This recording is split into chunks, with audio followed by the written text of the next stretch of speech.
Bom, o capítulo 9 nós vamos tratar da proteção da vegetação nativa. Bem, olha só, a vegetação nativa no Brasil é importantíssima. Se vocês pararem para pensar, o próprio nome do nosso país, Brasil, tem origem na vegetação nativa que existia aqui, o pau-brasil. Lamentavelmente, ainda no período colonial, nós tivemos uma norma chamada o Regimento do Pau-Brasil. Então, qual era a finalidade do Regimento do Pau-Brasil? Era impedir que se cortasse pau-brasil sem a devida autorização, no caso, real, né, da coroa portuguesa.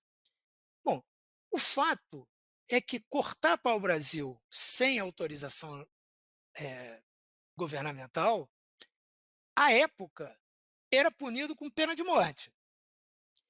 Aí nós temos uma pergunta, né? O pau-brasil estava basicamente na Mata Atlântica, que cobria todo o litoral brasileiro, né, quando os portugueses aqui chegaram. Essa Mata Atlântica hoje há uma dúvida se de fato existem ainda 7% ou 12%, mas de qualquer maneira é pouco. Então veja que aquela lei que proibia o corte de pau-brasil sem autorização e que punia com pena de morte, usando um termo assim muito conhecido aqui de nós brasileiros, foi uma lei que não pegou, assim como se fala de vacinas. É, de lá para cá, eh, a vegetação nativa no Brasil ela foi sendo destruída, né?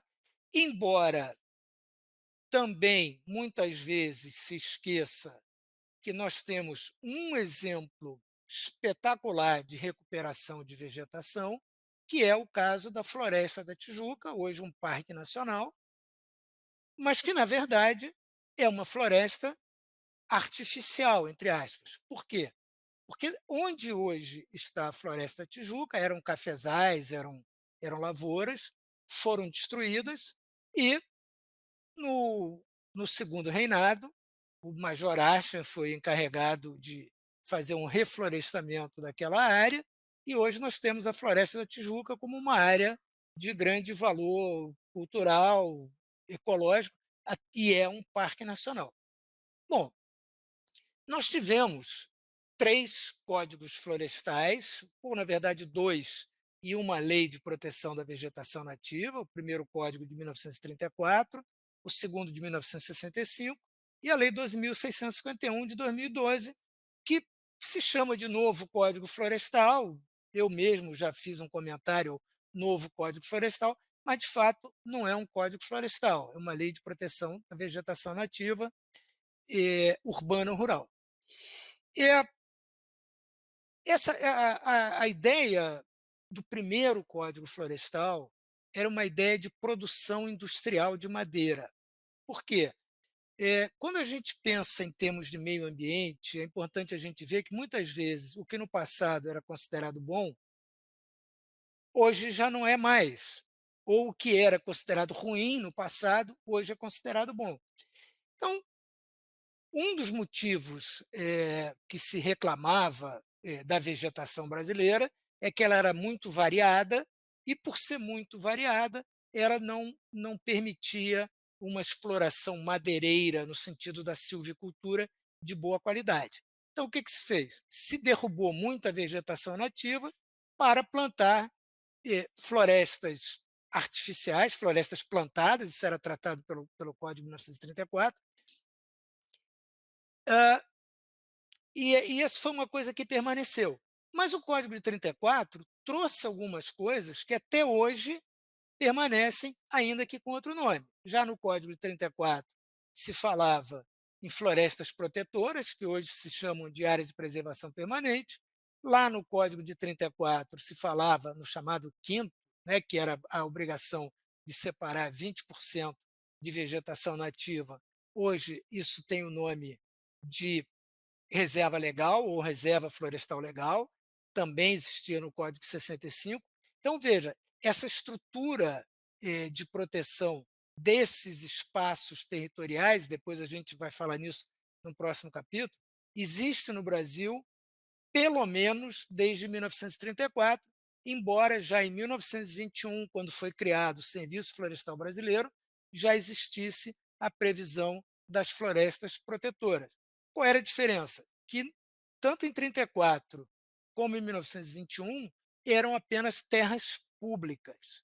A partir de 1965, as áreas de preservação permanente, aí foi quando surgiu esse nome, passaram a ser em áreas públicas ou em áreas privadas. Não é? Essa é a preocupação básica de proteção da vegetação. Agora, observem que quando se fala em proteger vegetação nativa, na verdade, é necessário que se proteja muito mais coisa para que a vegetação esteja protegida. Por exemplo, proteger os cursos d'água. Sem água, não há floresta. Por exemplo, proteger os morros, as encostas. Por quê? Se as encostas desabam, não há floresta. Então, quando a gente fala em proteção de vegetação nativa, na verdade, o que nós estamos falando é proteção de recursos hídricos, proteção de solo e proteção de encostas. Essa questão é cada vez mais importante e necessária. Por quê? Nós estamos vendo isso que se chama de mudanças climáticas globais, há um capítulo próprio no livro sobre isso.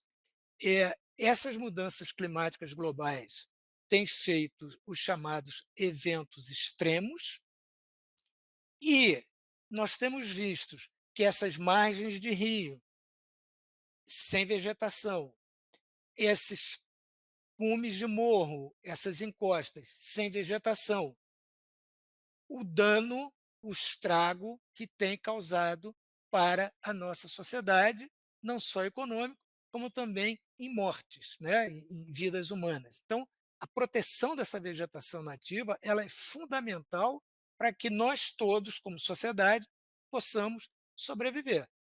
Tá certo? Muito obrigado a todos.